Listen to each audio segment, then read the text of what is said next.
Sir আসবো? কটা বাজে চুমকি বৌদি? ইচ্ছে না থাকলে পড়াশোনা ছেড়ে দাও। স্যার আসলে আমার স্বামী ছাড়তে চায় না, বলে আমার নাকি আপনার সঙ্গে লাইন আছে। কান ধরে দাঁড়িয়ে থাকো বাইরে।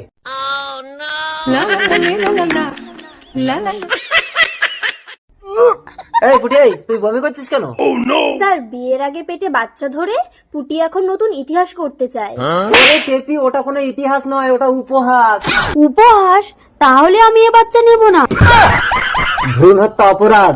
এখন তুই ওই ছেলেটাকে বিয়ে করে নে। ওটা তো আমার বয়ফ্রেন্ড, আমি দেব না। এই টেপি, ওইসব নোংরা বয়ফ্রেন্ড ছাড়।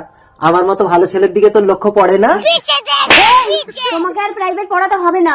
আরে আমি তো এমনি বোঝাচ্ছিলাম। এমনি বোঝাচ্ছ? চালিয়ে যাও। আচ্ছা, তোমরা এবার সরস্বতী পূজার অনুষ্ঠানে কি প্রস্তুতি নিয়েছো? স্যার আমরা দুজনে একটা ক্লাসিক্যাল ডান্স করব। ক্লাসিক্যাল? খুব ভালো, কই একটু দেখাও তো। লেলা পুদিনা, লেলা পুদিনা।